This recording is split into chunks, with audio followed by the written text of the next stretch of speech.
നേരത്തിലേക്ക് സ്വാഗതം. വിദ്യാലയ വാർത്ത വായിക്കുന്നത് നഫീസത്തുൽ മിസ്രിയ. പാത്തുമ്മയും ബഷീറും നാരായണിയും അരങ്ങിലെത്തി. പടന്നക്കാട് ഗവൺമെന്റ് LP സ്കൂളിൽ നടന്ന ബഷീർ ദിനാചരണം ബേപ്പൂർ സുൽത്താന്റെ തൂലികയിൽ നിന്നും ജന്മം കൊണ്ട് കഥാപാത്രങ്ങളെ അരങ്ങിലെത്തിച്ചാണ് ആചരിച്ചത്. ആരാ അവിടെ ചൂളമുടിക്കുന്നത്? ഞാനാ. പേരെന്താ? ബഷീർ. ചെറിയൊരു എഴുത്തുകാരൻ. 2.5 കൊല്ലത്തെ തടവാ. ഇപ്പൊ ഞാൻ തനിച്ച, കൂട്ടുകാരെല്ലാം പോയി. പേര് പറഞ്ഞില്ലല്ലോ. നാരായണി. പേര്. ബഷീറും നാരായണിയും പാത്തുമ്മയും കുട്ടികൾക്ക് മുന്നിലെത്തിയപ്പോൾ മതിലുകളും പാത്തുമ്മയുടെ ആടും കുഞ്ഞു മനസ്സുകളിലേക്കും എത്തി. ബഷീർ അനുസ്മരണം, കൃതി പരിചയപ്പെടുത്തൽ, പതിപ്പു നിർമ്മാണം, ക്വിസ് മത്സരം എന്നിവയും സംഘടിപ്പിച്ചു. ബഷീർ കൃതികളെ അടിസ്ഥാനമാക്കി നടത്തിയ ക്വിസ് മത്സരത്തിൽ ശിവാരി സുരേന്ദ്രൻ 1ാം സ്ഥാനവും ആദിദേവ് 2ാം സ്ഥാനവും നേടി. വിജയികൾക്ക് കിളിക്കൊഞ്ചൽ ന്യൂസിന്റെ അഭിനന്ദനങ്ങൾ.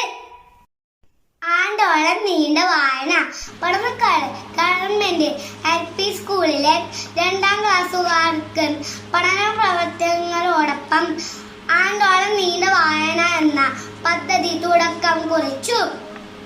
എല്ലാ ദിവസവും ടീച്ചർ നൽകുന്ന വായനാ കാർഡുകൾ വായിച്ചാസ്വദിച്ച് അതിലെ ആശയങ്ങളിൽ നിന്നും മറ്റൊരു വായനാ കാർഡ് സ്വയം നിർമ്മിച്ച് ചിത്രീകരണവും നടത്തി പതിപ്പുകളാക്കി എന്റെ വായനാ പുസ്തകം എന്ന പേരിൽ പുനർവായനാ പുസ്തകം തയ്യാറാക്കുന്ന തിരക്കിലാണ് 2ാം ക്ലാസ്സിലെ ആണ്ടോളം നീണ്ട വായനയിലൂടെ. മാലിന്യ ക്വിസ് മത്സര വിജയികൾ. പടന്നക്കാട് ഗവൺമെന്റ് LP സ്കൂളിൽ കഴിഞ്ഞ ആഴ്ച നടന്ന മാധ്യമ ക്വിസ് മത്സരത്തിൽ ആത്മിക സുനിൽ 1ാം സ്ഥാനവും നഫീസത്തുൽ മിസ്രിയ 2ാം സ്ഥാനവും നേടി. വിജയികൾക്ക് കിളിക്കൊഞ്ചൽ ന്യൂസിന്റെ അഭിനന്ദനങ്ങൾ. മുട്ടത്തോട് പരീക്ഷണവുമായി 1ാം ക്ലാസ്സുകാർ. പടന്നക്കാട് ഗവൺമെന്റ് LP സ്കൂളിലെ 1ാം ക്ലാസ്സുകാർ മുട്ടത്തോടിന് ഭാരം താങ്ങാൻ കഴിയുമോ എന്ന ടീച്ചറുടെ ചോദ്യത്തിന് ഉത്തരം കണ്ടെത്താനുള്ള പ്രവർത്തനത്തിലായിരുന്നു. ക്ലാസ്സിലെ മുഴുവൻ കുട്ടികളുടെയും പാഠപുസ്തകം മുട്ടത്തോടിന് മുകളിൽ വച്ചിട്ടും മുട്ടത്തോട് പൊട്ടിയില്ല. വീണ്ടും ഭാരം കയറ്റിയപ്പോഴായിരുന്നു മുട്ടത്തോട് പൊട്ടിയത്. മുട്ടത്തോടിന് ഭാരം താങ്ങാൻ കഴിയും എന്ന് തിരിച്ചറിഞ്ഞപ്പോൾ കുട്ടി ശാസ്ത്രജ്ഞന്മാർക്ക് സന്തോഷമായി.